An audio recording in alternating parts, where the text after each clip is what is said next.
fait, ce que les gens supposent souvent, quand ils voient aujourd'hui où j'en suis, c'est que c'était mon but, c'était planifié, alors que pas du tout. Mais moi, de base, moi, j'ai fait des études, j'ai un bachelor en fait en gestion d'entreprise et j'ai bossé, je bossais dans le marketing en fait. Quand j'étais en études, c'est là que j'ai commencé le fitness, en 2015 du coup. Et 10 ans. Ouais, 10 ans exactement. Et je crois que c'était en octobre. En fait, c'était le tout début d'Instagram. Oui. Et j'étais avec mon copain à l'époque qui m'a montré une fois un compte d'une fit girl. Et il m'a dit, tu devrais faire quelque chose comme ça. Alors ça faisait 4 mois que je faisais du fitness. Et je me suis dit, en fait, mais pourquoi pas. Je vais documenter un peu mon parcours, mes débuts. Mais tu savais dans quelle direction tu allais par rapport tes objectifs au niveau de ton corps ou comme alors, ça, oui, alors j'avais des objectifs par rapport au fit, mais le compte Instagram de base c'était vraiment pour documenter moi, mon parcours et mon évolution. Et je disais absolument à personne que j'avais un compte Instagram. C'était méga la honte. C'est vrai, t'avais honte parce que t'avais peur que les gens ils se disent. Ils jugent, en tout cas les gens que je connaissais. Après, je voulais. Alors, mon but ça a justement pas été d'avoir des followers. C'était pas forcément d'accumuler le plus de followers possible. À l'époque, c'était même pas trop un truc en fait. Oui, c'est vrai qu'aujourd'hui, c'est pas plus que pour ça, mais principalement pour ça. Mais... Non, mais du coup, j'ai ouvert ça, mais sans aucun plan derrière, sans aucun objectif derrière. C'était vraiment juste documenter moi, mon parcours. Mais c'est vrai qu'assez vite, ça a intéressé les gens. Donc j'ai commencé d'avoir un peu des followers. Je montrais un peu mes entraînements, je montrais un peu... Après 6 mois, je montrais un petit peu avant-après, même s'il n'y avait pas grand-chose à montrer comme résultat. Mais surtout des entraînements. Et c'est vrai qu'à l'époque, il y a 10 ans, une femme qui faisait de la musculation, c'était pas commun. Et petit à petit, j'ai quand même commencé à avoir de plus en plus de followers, de plus en plus de personnes qui me posaient des questions, qui s'intéressaient. Et c'est comme ça qu'assez rapidement, j'ai eu pas mal de followers quand même. C'est là aussi que mon entourage ou les gens un petit peu qui me connaissaient ont aussi découvert que j'avais un compte. C'est là qu'il y a eu beaucoup de jalousie, beaucoup les gens en fait beaucoup de critiques. Les gens que je connaissais ne s'abonnaient pas. En fait, le plus gros soutien que j'ai eu, c'est des gens qui ne me connaissaient pas dans la vraie vie. Et je pense que ça, c'est toujours comme ça aujourd'hui. C'est dingue. À l'école, les gens se comportaient un petit peu différemment avec moi aussi. Tu remarques quand c'est un peu, ils parlent derrière ton dos, ils deviennent un peu faux cul, tu le sens que c'est fake en face. Enfin voilà, je sentais les trucs, mais sur les réseaux, ça marchait et en fait, je voyais que j'aidais les gens. Que déjà à l'époque, même sans faire de coaching, même sans... Mais tu partageais des idées, de la motivation ? De la motivation, des connaissances déjà à l'époque. Je commençais de plus en plus assez rapidement. Tu te formais ou tu cherchais ? Je cherchais pour moi. Ok. Mais t'avais un coach à cette époque ? Non. T'étais autodidacte déjà pour toi ? 4 ans. Ok. J'ai pas pris de coach, 4 ans et demi même. Donc t'as été ton propre cobaye en fait pendant 4 ans. C'est ça. Mais en fait ça me passionnait tellement que vraiment j'avais envie de tout savoir. Mais je passais des nuits à regarder des vidéos YouTube, à lire des articles, à faire des recherches. À l'époque c'était bodybuilding.com, c'était ces sites qui aujourd'hui je sais pas si c'est encore, mais... Tu parles anglais, donc du coup ça aide aussi parce que dans le monde du fitness francophone, il y a quand même beaucoup de choses. Et alors maintenant il y a plus en français, mais je pense que du coup il y a 10 ans... À l'époque, il n'y avait rien. C'est littéralement rien. Toutes les vidéos YouTube que je regardais, c'était tout en anglais. Tout en anglais. Après la HEG, donc j'ai eu mon diplôme, je bossais en fait. Je travaillais en entreprise. Et parallèlement, mes réseaux qui décollent et de plus en plus de demandes de coaching. Et pendant, je pense, 2015 à 2017, 2018 même, 2018, fin 2017, je disais toujours je suis pas coach. Donc c'est pas que je donnais des conseils, mais je partageais mes connaissances, sans vraiment donner des conseils précis, mais je partageais des connaissances. Et du coup, j'avais des demandes de coaching. Je disais toujours, je suis pas coach. Donc les gens venaient spontanément en DM te dire, est-ce que tu serais d'accord avec un coach ? Est-ce que tu peux m'aider, etc. Et je disais, je ne peux pas t'accompagner, je sais pas faire. Mais tu te sentais pas légitime ? Ou t'avais peur de faire faux ? En fait, justement, à force qu'on me demande pendant 1 année, 2 ans, petit à petit, l'idée est montée. Et avec mon travail qui ne me plaisait pas et que je me disais vraiment, j'ai pas envie de continuer à faire ça, je me suis dit, en fait, pourquoi pas ? Donc je me suis formée. Après, faire une formation, c'est très bien, mais en fait, il faut de soi-même aussi s'intéresser, tout remettre en question, aller chercher, et après, c'est aussi l'expérience. Bien sûr. Et puis si tu es passionné, en fait, tu vas pas attendre qu'on te donne de la matière à apprendre, tu vas aller chercher la matière à apprendre. Et tu restes pas sur tes acquis et tu remets tout en question. Enfin, quand on dit quelque chose, tu te demandes pourquoi est-ce que vraiment tu vas rechercher les études. Enfin... Oui. Donc du coup, tu as commencé ensuite à coacher. Tu as pris tes premiers... Ouais, alors par contre, la formation que j'ai faite, il y a une des profs qui travaillait au non-stop. Quand j'ai fini la formation, elle m'a contactée 2 mois plus tard et elle m'a dit on va ouvrir un non-stop à Bienne. On cherche un personal trainer indépendant, est-ce que tu veux venir bosser là? Donc grâce à elle, j'ai eu ce filon-là quand même. Donc, enfin, grâce à cette formation, du coup, j'ai eu des contacts qui m'ont permis de faire du personal training en salle. Et en parallèle, j'ai lancé aussi mon coaching en ligne parce que justement, j'avais beaucoup de demandes. Et puis, entre le moment où tu as lancé ton coaching en ligne et maintenant, Alors, il y a ta team, forcément, parce que tu as eu tellement de demandes que, je pense que tout d'un coup, c'est souvent exponentiel, mais toi, tu as fait, vraiment, c'est arrivé tout d'un coup, beaucoup. Ouais, c'est arrivé beaucoup et vite. Il y a eu vraiment un moment où ça a explosé, genre Covid? Ouais, déjà avant. En fait, du coup, j'ai lancé mon coaching en 2018. Oui. Et déjà là, je croulais sous les demandes, en fait. Okay. J'avais une liste d'attente, pendant 2 ans, j'avais une liste d'attente avec à chaque fois, presque constamment, 100 personnes dessus, quoi. Ouais.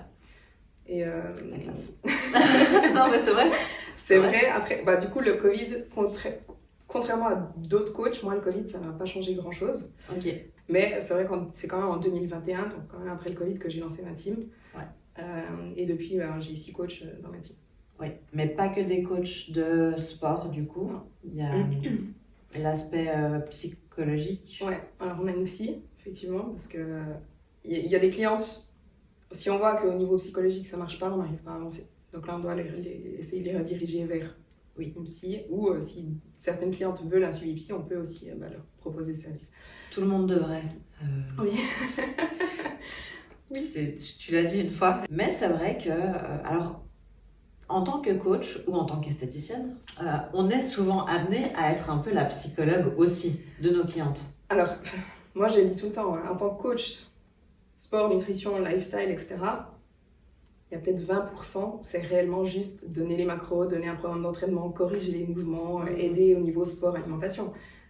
80%, le reste, c'est vraiment psychologique. Oui, c'est du rassurer, soutenir, dire comment, voilà.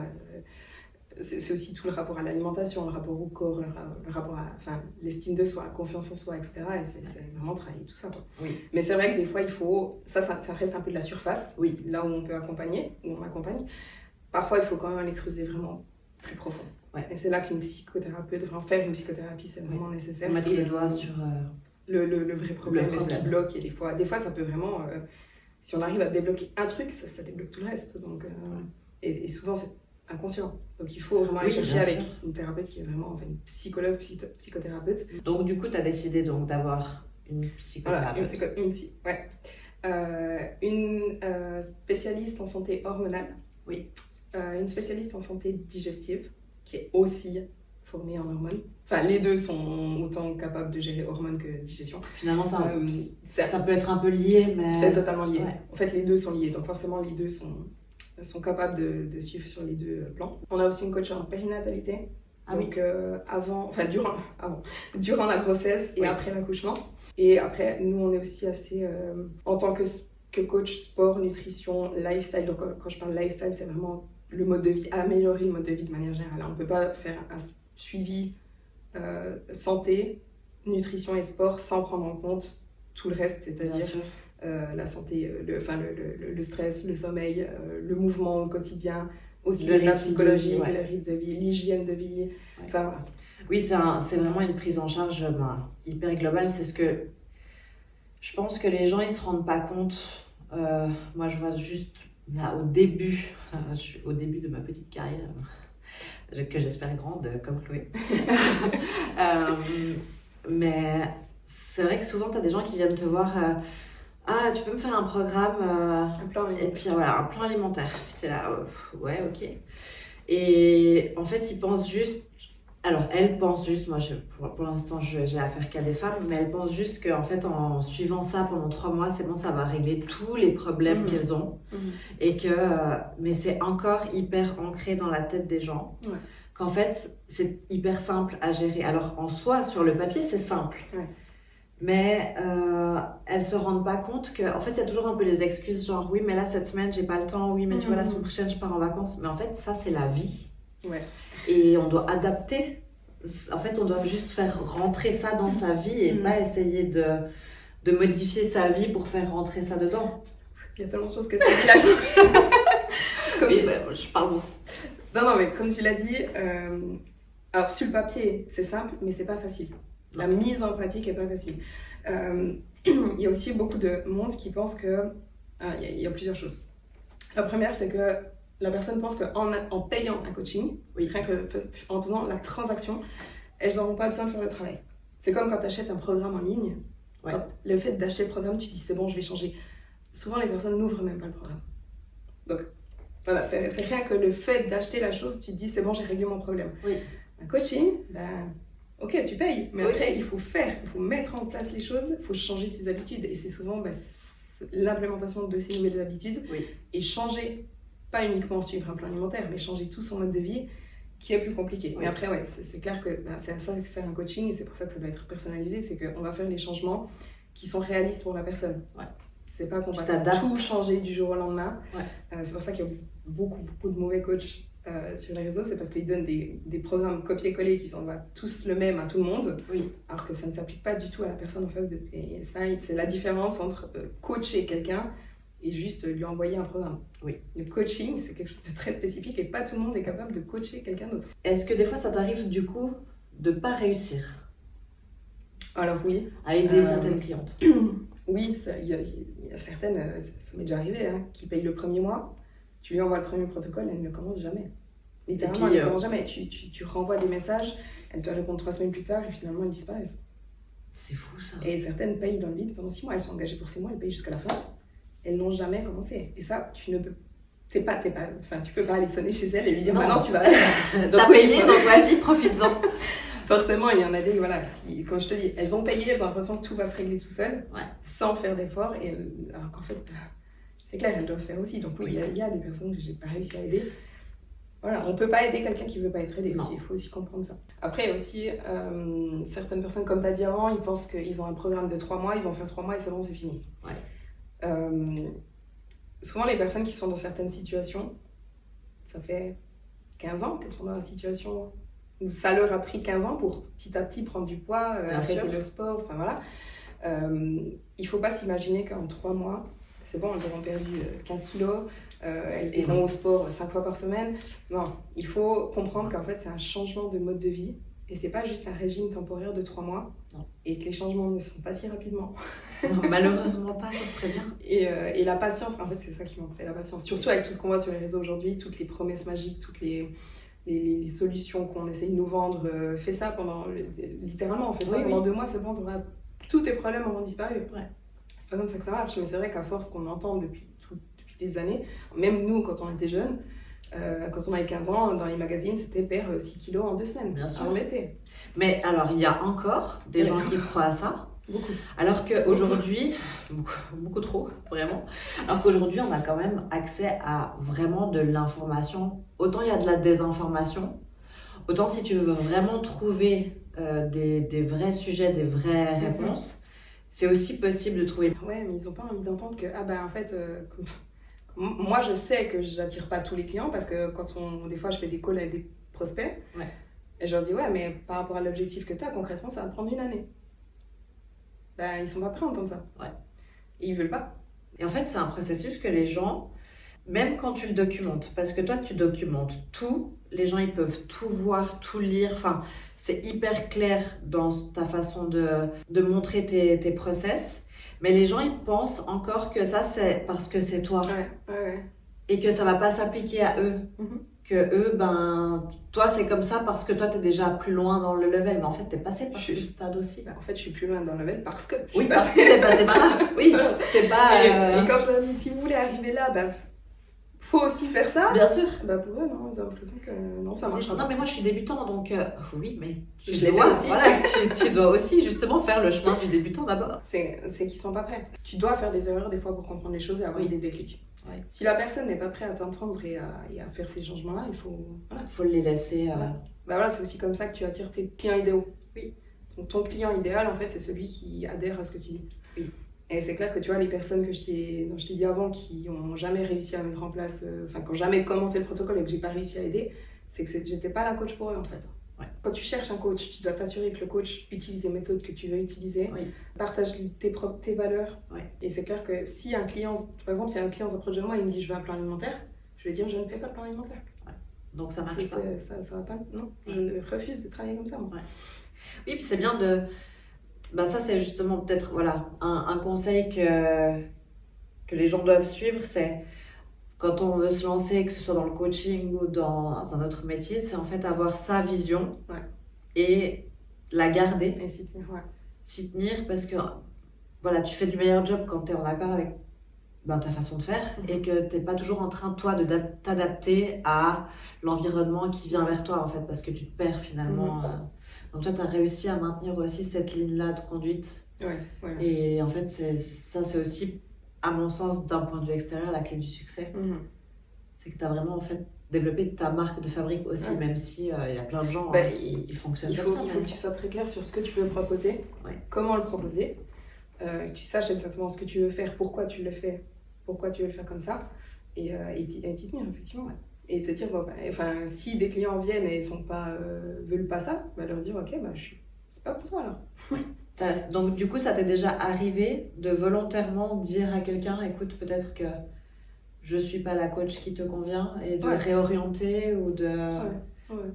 Je pense que sur les réseaux, il y a beaucoup de coachs qui sont justement un petit peu trop adaptatifs et puis qui font de tout et de n'importe quoi, et en fait, finalement, tout ce qu'ils font, ils le font plus si bien.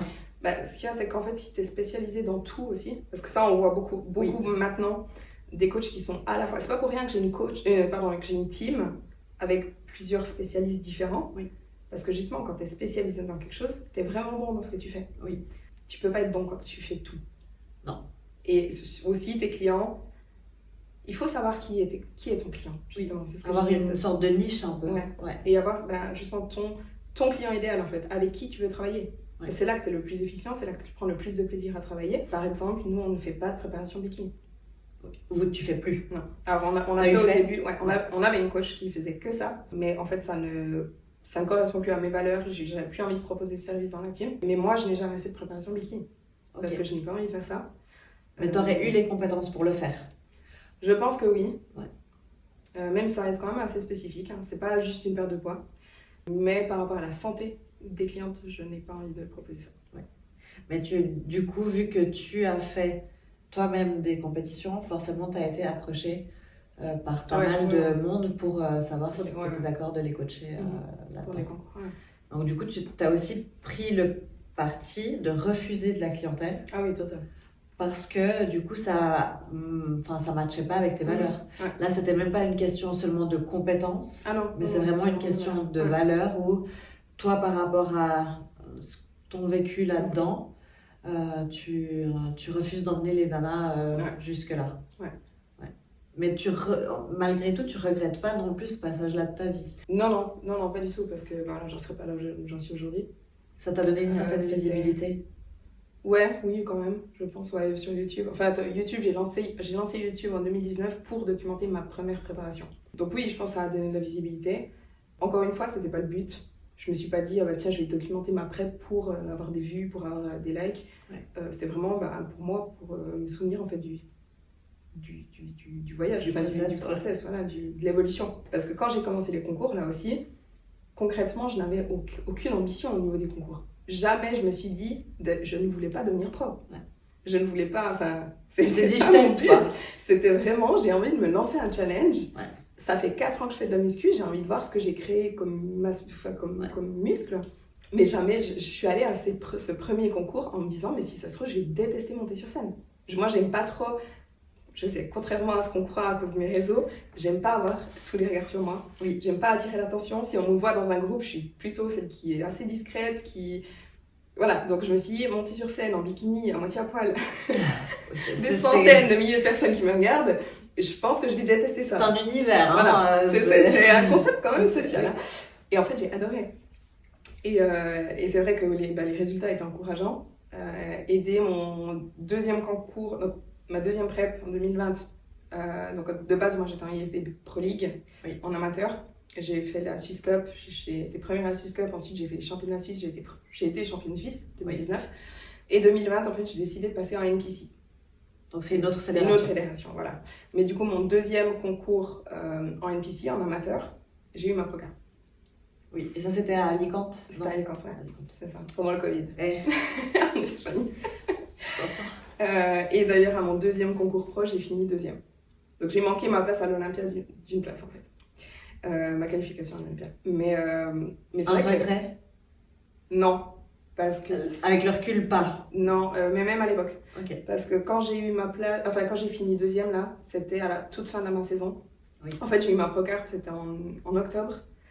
Et j'ai poussé encore 5 semaines pour aller faire ce concours en Italie. Oui. Et j'étais au bout. Au bout du bout. Franchement, j'étais vraiment crevée, j'en pouvais plus. Et j'ai fini deuxième. Si j'avais eu ma qualification à l'Olympia, j'aurais dû pousser encore jusqu'à l'Olympia. Qui était en novembre, je crois. Donc c'était encore presque... C'était encore 1 ou 2 mois de plus à continuer. Et je n'aurais pas pu le faire. Donc non, en vrai, ça me dérangeait même pas. En fait, la vie a bien fait les choses. C'est que c'était à ce moment-là où ça devait pas se faire. Ça devait pas se faire, Non, là, je pense pas que j'aurais... Je pense que j'aurais réussi, mais je sais pas dans quel état j'aurais fini. T'aurais réussi parce que t'as le mental. Ouais, ça c'est certain. Bah, c'est ce qui m'est arrivé en 2022. Ouais. C'est que là, j'ai trop poussé. J'ai fait 6 concours en 1 mois et demi. Ce qui est dans énorme. 6 pays différents. Dans 5 pays différents, pardon. Donc j'ai fait... Ouais, parce qu'en Europe, il n'y a pas beaucoup de concours pro. Il n'y a pas beaucoup de pro shows. En Suisse, il n'y en a pas du tout. Donc si je veux faire des concours, je suis obligée de voyager. Oui. Et surtout, en fait, ils les mettent tous au même moment. Donc j'avais voulu... Ouais, c'était super. J'ai voulu en faire le plus possible parce que mon but, là, c'était de me qualifier à l'Olympia. Mais du coup, ben, voilà, j'ai enchaîné Italie, Espagne, Portugal, 3 week-ends de suite. Ensuite, j'ai eu 2 semaines de pause. Je suis partie en Angleterre. Là, j'ai fini 3e. Et 2 semaines après, je suis partie aux États-Unis. Et là, j'en ai encore fait 2. Et en fait, ces 2 derniers, c'était trop. C'est littéralement, j'ai tenu à cause de mon mental, mais mon corps, il était au bout du bout. Ouais. Et c'est là que j'ai fait un burn-out sportif. Et c'est, oui, le surentraînement, la fatigue, un épuisement, en fait, ouais. C'est le système nerveux qui lâche. Qui dit là c'est trop, j'ai pas assez à manger. J'avais 9% de masse grasse, je pense, depuis plusieurs semaines déjà. Et puis les voyages qui sont fatigants, le décalage horaire. Ouais, pas assez à manger, beaucoup trop de sport, trop de cardio, trop de pas. Oui. C'est juste trop en fait. Beaucoup de stress. Je suis arrivée aux États-Unis, on m'a perdu ma valise. Tu stresses en plus. Et en fait, c'est juste que le verre était déjà bien rempli. Oui. Et là, c'était juste des gouttes d'eau en plus. Et au bout d'un moment, ça a débordé. Ouais. Mais tu as quand même été jusqu'au concours. J'ai quand même fait les concours. Je n'avais aucune envie de monter sur scène. Tu voyais l'état de ton physique, tu savais que je savais. En fait, je suis arrivée aux États-Unis. Je crois que je suis arrivée le lundi. Le concours, c'était le samedi ou le dimanche, je sais plus, enfin le week-end. Le mardi, j'ai pris mes photos de progrès. Je me suis dit, il y a un truc qui joue pas. J'ai dit, il y a un truc qui joue pas. Mon corps ne ressemble pas à ce qu'il ressemble d'habitude. Mercredi, normalement, durant la peak week, c'est la semaine avant le concours. Oui. Normalement, on mange plus de glucides pour remplir les muscles. Et chaque jour, durant la peak week, on a l'air mieux physiquement. Oui, ton physique s'améliore. Chaque jour, j'avais l'air pire. Mon physique se détériorait de jour en jour. Et chaque jour, j'envoyais mes photos à mon coach et je disais, il y a quelque chose qui ne va pas, il y a quelque chose qui ne va pas. Je suis arrivée le jour du concours, mon physique était immonde. Ah ouais, c'est horrible, toutes ces années de travail et ces mois où tu tires sur la corde pour... Ah non, mais je ne me reconnaissais pas. Je me disais, mais je ne reconnais pas mon corps, c'est pas mon corps. Et j'avais un autre concours la semaine d'après. Et là, la même chose. Ça venait de pire en pire. Et en fait, en 2 semaines, ces 2 semaines-là, j'ai perdu 2 kilos de plus. Je n'avais plus de gras à perdre. Donc les 2 kilos, c'est que c'est mon corps qui se bouffait tout seul. En fait. Bien sûr. Et je me souviens, à l'époque, du coup, ça impacte aussi la tête. Mentalement, c'est très, très, très, très compliqué. J'étais toute seule aux États-Unis dans mes Airbnb, là. C'était une horreur. C'était une horreur. Et je me souviens, j'avais mon cœur qui battait, mais à 1000 à l'heure tout le temps. C'est vraiment un état de stress constant. Et c'était juste trop longtemps, quoi. Et donc après ça, tu as décidé que tu avais fait le tour, quoi. Ouais. Alors je le savais déjà, en fait cette prep c'était vraiment ma dernière prep, je le savais déjà d'avance parce que c'était juste que je voulais quand même essayer de me qualifier à l'Olympia. Je me disais, si je n'essaye pas, si je me donne pas au moins la chance, je vais regarder toute ma vie, de ne pas avoir tenté. Mais je me disais, c'est vraiment ma dernière chance, j'essaye. Ouais.